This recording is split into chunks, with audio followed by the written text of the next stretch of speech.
L'histoire que je vais te raconter, c'est peut-être la tienne. Tu as grandi en suivant les règles, ou presque. Tu es allé à l'école, tu as travaillé dur, tu as décroché ton diplôme et peut-être même le Graal des anciennes générations, un CDI. Tu as coché toutes les cases qu'on t'avait présentées comme indispensables pour réussir dans la vie.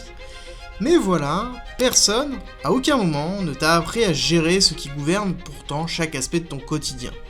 Ton argent. Pas un seul cours sur comment établir un budget. Rien sur les dangers du crédit à la consommation. Aucune explication sur ce fameux reste à vivre, ce montant qui te reste après avoir tout payé, ce filet de sécurité qui peut, à lui seul, décider ton niveau de stress ou ta liberté. Et aujourd'hui, les conséquences sont visibles partout autour de toi. Combien de gens galèrent chaque mois malgré un salaire correct? Combien finissent à découvert sans comprendre comment c'est arrivé? La majorité des gens avancent dans le brouillard, ils dépensent sans trop savoir comment ni pourquoi, ils vivent avec l'impression constante d'être à la traîne et de ne jamais vraiment s'en sortir. Non pas parce qu'ils gagnent trop peu, ni parce qu'ils ne savent pas compter, mais simplement parce que personne ne leur a transmis les règles du jeu. Et dans ce jeu-là, il y a un piège. Ce piège, c'est de croire que ton ennemi, c'est l'État, ton patron ou même l'inflation. Alors qu'en réalité, ton pire ennemi, c'est ton ignorance financière. C'est elle qui t'empêche d'anticiper, c'est elle qui te pousse à vivre au jour le jour. C'est elle qui fait que tu travailles dur sans jamais construire sur le long terme. Et tant que tu ne comprends pas comment ton argent fonctionne vraiment, tu restes prisonnier du même cycle. Certains le nomment la rat race, comme un rat dans une roue. Tu vas travailler, dépenser, stresser à la fin du mois et tu vas recommencer encore et encore indéfiniment sans savoir qu'il y a une bonne nouvelle, c'est qu'il y a une sortie, mais tu ne la vois pas et tu ne la verras jamais tant que tu n'ouvres pas les yeux. Aujourd'hui, tu peux faire ce que 95% des personnes et des gens ne feront jamais. Justement, ouvrir un œil. Ouvrir les deux yeux, comprendre les véritables mécanismes qui te maintiennent dans l'instabilité et surtout apprendre comment inverser le rapport de force. Dans cette vidéo, je vais essayer de te guider, étape par étape, pour que tu comprennes enfin comment analyser ton argent sans te noyer dans la complication, comment construire un reste à vivre solide qui te protège vraiment et comment utiliser ton salaire pour te libérer et plus t'enfermer. Pas de jargon compliqué, mais attention, si tu veux gagner 10 000 € sans rien faire, désolé, TikTok, c'est la porte à côté. Non, ici, juste des stratégies simples, concrètes, que tu peux commencer à appliquer dès aujourd'hui, et si tu vas jusqu'au bout de cette vidéo, tu ne regarderas plus jamais ton argent de la même façon. Tu sauras comment chaque euro peut devenir un outil de sérénité, de devoir et de liberté. Alors, pose ton téléphone, oublie les autres onglets ouverts, ceux qui veulent capturer ton attention pour te placer des pubs et participer à ton appauvrissement, et donne-toi quelques minutes pour poser les bases de ce qui pourrait être ta vraie vie financière. Si t'es toujours là et que ça te donne envie, like et on commence tout de suite. Parce qu'il y a une idée qu'on oublie souvent, mais qui, quand on y pense, change complètement notre manière de voir les choses. Ce n'est pas ton salaire qui fait ta richesse, mais plutôt ce que tu fais avec, ce que tu comprends et ce que tu maîtrises. Et quand tu regardes un peu autour de toi, tu te rends vite compte que cette idée-là, presque personne ne l'a intégrée. On vit dans un monde où on t'a appris à obéir, à bien réciter tes leçons et à obtenir de bonnes notes à décrocher un bon diplôme. Tout est fait pour que les pauvres restent pauvres sans forcément s'en rendre compte. Mais personne ne t'a jamais vraiment montré comment fonctionne l'argent. On t'a appris à résoudre des équations, à faire des dissertations sur Victor Hugo, à jouer de la flûte peut-être, ce qui est très utile quand tu vas travailler à la banque, parce que le pipeau, lui, le banquier, il le maîtrise, mais ça c'est encore un autre sujet, mais la dure réalité, c'est que la plupart des gens n'ont même pas appris à lire une fiche de paye, ni à anticiper une dépense, et encore moins à dire non à une tentation qui va ruiner son mois. Et ce manque-là, on s'en rend pas tout de suite compte, on ne le voit vraiment pas tout de suite, il se glisse dans le quotidien, dans les fins de mois où tu te demandes où est passé réellement ton argent, dans ces petits actes que tu regrettes, mais que tu fais quand même, et dans cette impression de courir sans avancer, comme si chaque salaire disparaissait dès qu'il arrivait. Et là tu comprends un truc, ce n'est pas parce que tu gagnes trop peu que tu n'y arrives pas, c'est parce que personne ne t'a appris à gérer ce que tu gagnes, et ça change tout. Parce que tant que tu ne maîtrises pas comment circule ton argent, tu restes dans un cycle épuisant. Le cycle de la vie de milliers de Français. Rappelle-toi bien du rat qui tourne dans sa roue indéfiniment. Tu travailles, tu dépenses, tu stresses, et tu recommences. On t'a fait croire que plus tu gagnes, mieux tu vis, mais ça c'est une chimère. La vérité est beaucoup plus simple, et elle n'a aucune relation avec combien tu gagnes réellement par mois. Tu peux gagner 5 000 € par mois et être en galère, comme tu peux aussi gagner 1800 et être tranquille. Ce qui compte, ce n'est pas ce qui rentre, mais ce que tu arrives à garder, ce qui te fait durer et surtout ce que tu construis. Et le plus souvent, les problèmes ne viennent pas de grandes erreurs, mais plutôt de petites habitudes qui s'accumulent sans qu'on s'en rende compte, que ce soit le café à emporter tous les matins, les abonnements qu'on oublie d'annuler, les paiements en 3 fois qui s'enchaînent sans s'en rendre compte, la nouvelle voiture flambant neuve, prise à crédit, parce que ça fait quand même plus sérieux. Ce sont ces choix-là, répétés chaque jour, qui dessinent ton futur. Chaque euro que tu dépenses raconte quelque chose. Chaque euro que tu dépenses, ce sont des euros que tu n'investis pas pour toi-même. Et s'il n'y a pas de mission, ça file au plus facile, le plaisir immédiat, l'achat rapide, le fameux « j'ai mérité ». Je pense que tu vois très bien de quoi je parle. Et là, sans même t'en rendre compte, tu construis un mode de vie qui t'épuise, qui peut épuiser ton couple, ou encore ta famille. Mais à l'inverse, quand tu commences à faire les choix les plus conscients, quand tu choisis d'orienter ton argent vers des projets, des actifs, des priorités, tu poses enfin les premières briques de ta liberté. Ce n'est pas une question d'être radin ou de tout contrôler, c'est une question de direction, une question de momentum.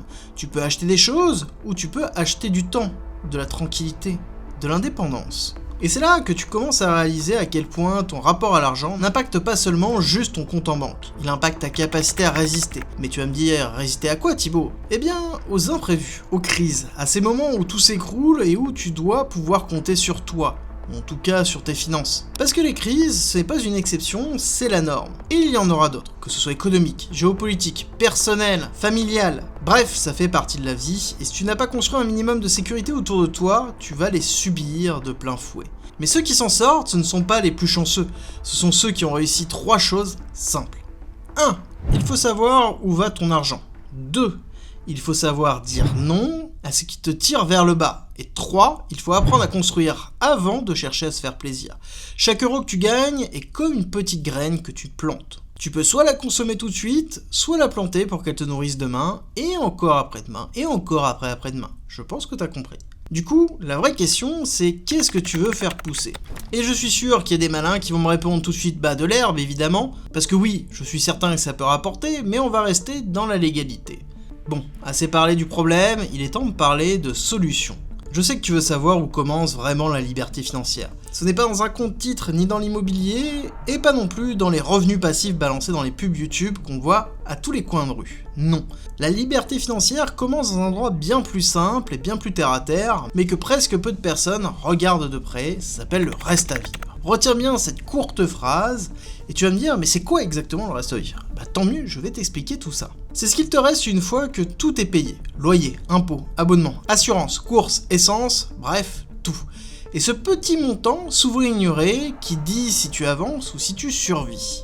Et crois-moi, il y a du monde entre gagner sa vie et avoir de quoi vivre. J'ai un pote qui bosse en CDI depuis 7 ans, il a un salaire correct, il n'a jamais été au chômage, c'est le pote toujours carré, et je pense qu'on en a tous un comme ça. Mais à chaque fin de mois, c'est la même galère. Il regarde son compte, il voit 87,40€ et se dit « Comment j'ai pu cramer autant ?» Il culpabilise car il pense qu'il gère mal ou encore qu'il dépense trop. Mais la vérité, c'est pas forcément ça. La vérité, c'est que personne ne lui a jamais vraiment dit ce qui est le plus important.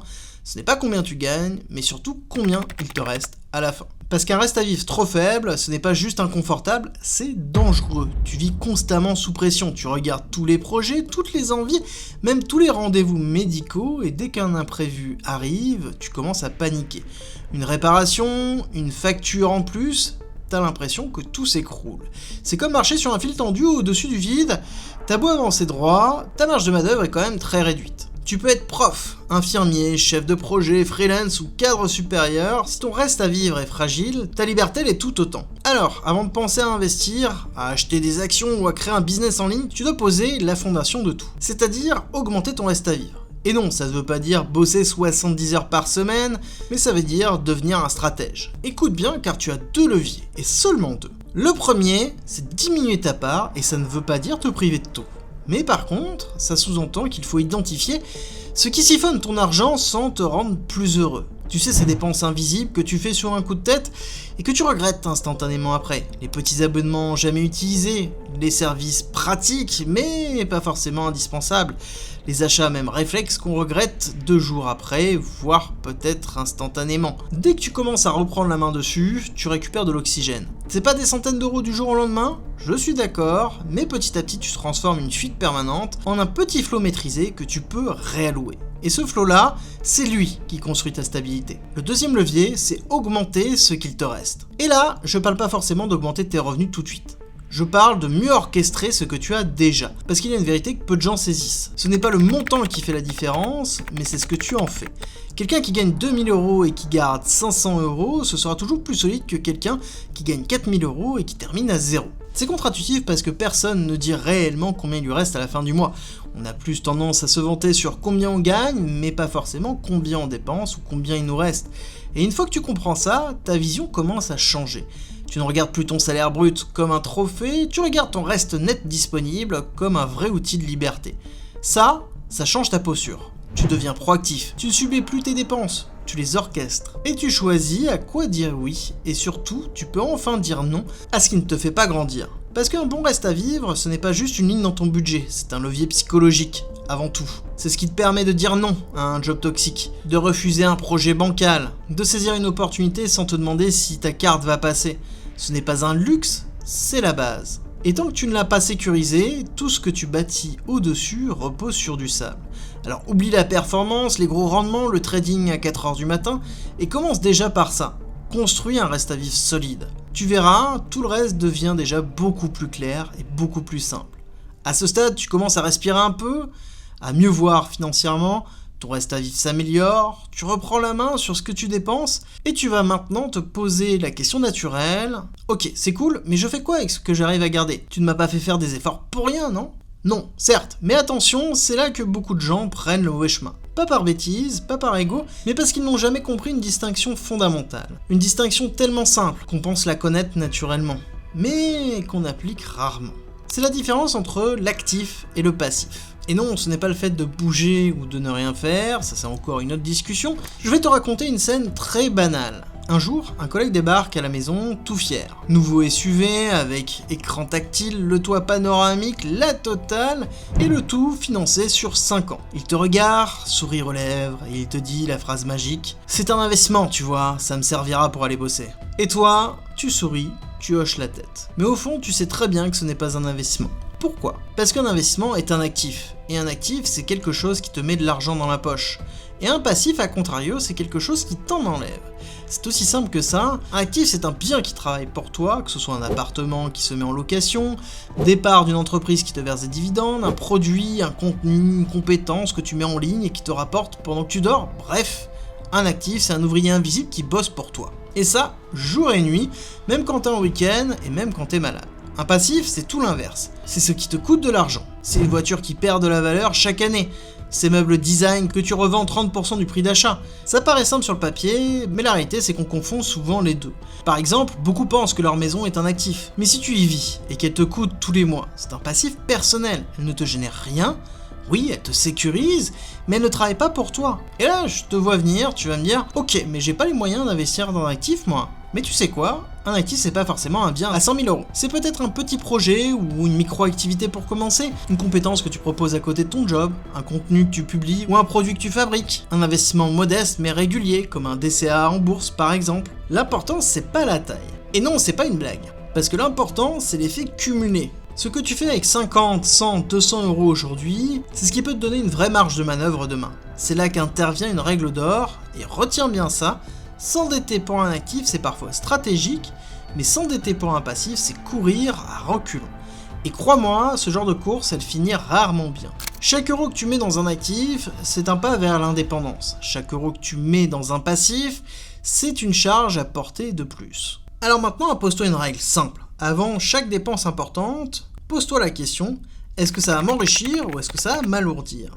Pas besoin d'être un expert pour devenir un stratège. Tu as juste besoin d'un filtre, un réflexe ou un regard neuf, parce que le monde n'appartient pas à ceux qui possèdent les objets les plus brillants, il appartient à ceux qui construisent des leviers invisibles. Et si tu veux que ton argent travaille pour toi, tu dois impérativement arrêter de le sacrifier pour des choses qui ne feront rien pour toi en retour. Mais tu vas voir, on ne s'arrête pas là. Parce que maintenant, tu sais comment garder de l'argent, tu distingues un actif et un passif, et tu commences à voir ton argent comme un véritable levier pour ta vie future. Et il arrive un moment inévitable où tu touches un plafond. Tu optimises tes dépenses, tu fais attention, tu construis petit à petit, mais tu sens que ça ne suffit plus. Et c'est très bien, car c'est normal. Parce qu'à un moment, tu ne peux plus simplement économiser. Tu dois agrandir le gâteau. Et c'est là que tu rentres dans un territoire que peu de gens explorent vraiment. Tu vas devoir te demander comment j'augmente mes revenus. Et ben c'est très simple, tu vas au casino, tu poses tout ce que tu as sur le rouge, tu fermes les yeux et t'espères très fort.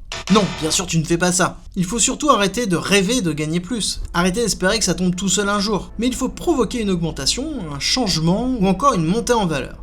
Et pour ça, il faut comprendre une chose fondamentale.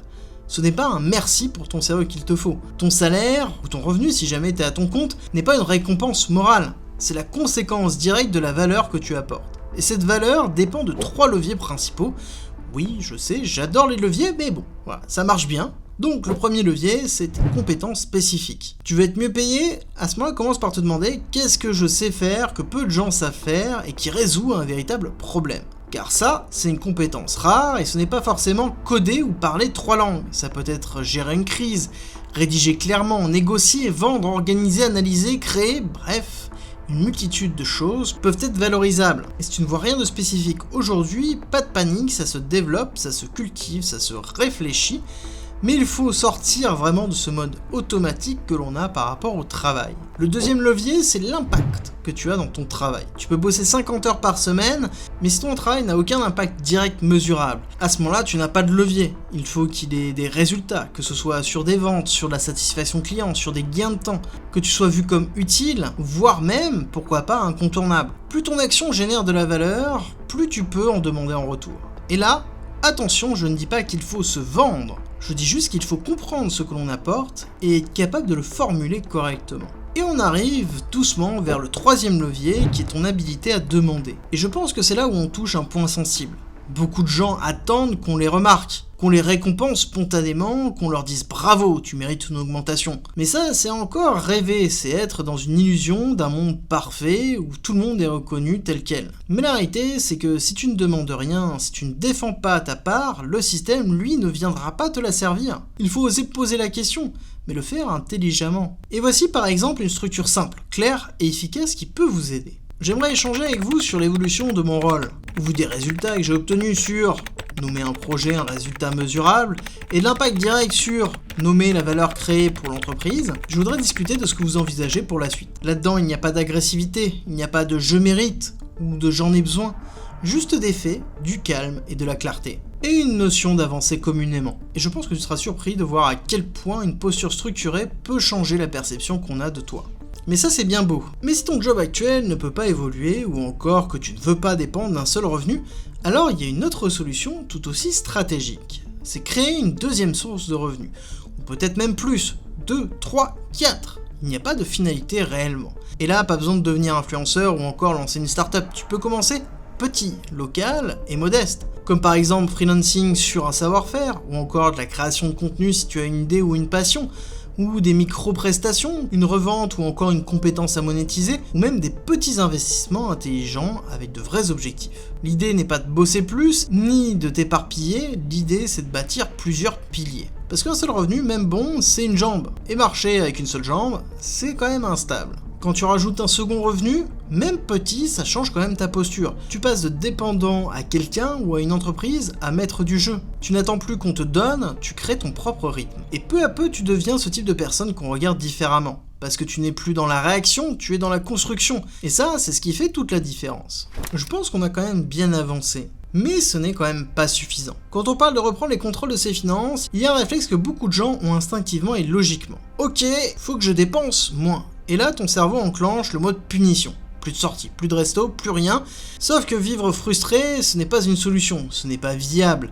Et surtout, ce n'est pas la discipline qui t'enrichit, mais plutôt la clarté. Dépenser moins, ça fonctionne un temps, mais dépenser mieux, ça te transforme. Et ça, tu n'as pas besoin d'un coach financier, juste d'un filtre simple à appliquer avant chaque dépense. Est-ce que ce que je m'apprête à acheter améliore ma vie, ou la comble temporairement? C'est une question qui change tout, parce qu'en réalité, on ne gaspille pas son argent par bêtise, on la gaspille par réflexe, par habitude, par fatigue, par besoin de dopamine quand la journée a été pourrie. Et souvent les pires dépenses sont les plus invisibles. Que ce soit l'abonnement à une application que tu n'ouvres jamais, les vêtements au cas où qui dorment dans ton armoire, les petits plaisirs automatiques qui s'enchaînent mais qui ne laissent rien derrière.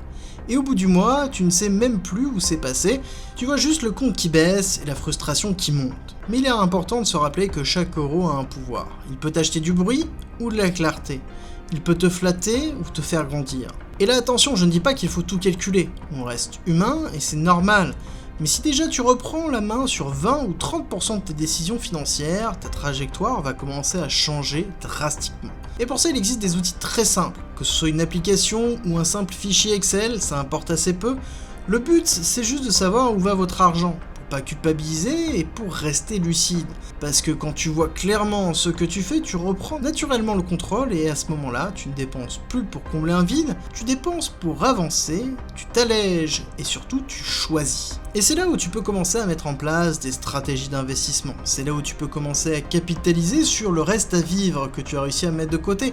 À partir du moment où ton épargne a été construite et à partir du moment où ton reste à vivre devient un cash flow constant pour ton évolution future. L'important c'est regagner ta liberté, car c'est la vraie définition de vivre mieux. Et voilà, maintenant que tu as toutes ces clés entre les mains, il reste une dernière question à te poser. Qu'est-ce que je fais maintenant? Parce que la différence entre ceux qui transforment leur vie et ceux qui restent bloqués dans le même cycle, toujours dans cette roue infernale, ne tient pas à l'intelligence, elle ne tient pas à la chance, elle tient à la capacité à passer à l'action. Pas demain, pas quand j'aurai un peu plus de temps, mais plutôt aujourd'hui. Pas en bouleversant tout d'un coup, mais en changeant de posture, en faisant des choix un peu plus stratégiques, un peu plus alignés avec soi-même chaque jour. Et si tu es encore là, à ce moment précis de la vidéo, c'est que tu sais au fond de toi que quelque chose doit changer. Tu sens que ton argent ne travaille pas pour toi, qu'il glisse entre tes doigts, et que malgré tous tes efforts, tu n'avances pas comme tu le pourrais, comme tu le voudrais. Mais ce qui est important à retenir aujourd'hui, c'est que ce n'est pas ta faute. C'est le système qui t'a appris à consommer, pas à préserver, à obéir, mais pas à planifier. Et ça s'arrête là. Parce qu'à partir de maintenant, tu vois peut-être les choses autrement. Comme je te l'ai dit, chaque euro est une graine, et que tu peux, si tu le décides, choisir de planter plutôt que gaspiller. Tu peux donc créer un reste à vivre solide, séparer ce qui te nourrit de ce qui te freine, construire des actifs plutôt que collectionner des passifs, et élargir ton champ d'action. Et tout ça, ce n'est pas un rêve, ce n'est pas réservé à une élite, c'est juste une question de clarté, de stratégie et de discipline. Et si cette vidéo t'a ouvert les yeux, si elle t'a éclairé, motivé ou peut-être même un petit peu piqué, partage-la à quelqu'un qui a besoin d'entendre ça. Vraiment. Et surtout dis-moi en commentaire, qu'est-ce que tu vas changer à partir d'aujourd'hui? Et si tu veux continuer à comprendre le vrai fonctionnement du monde, la finance, l'économie, l'indépendance mais sans blabla ni piège, abonne-toi à la chaîne et active la clochette parce que l'avenir ne se subit pas, il se comprend et il se construit ensemble.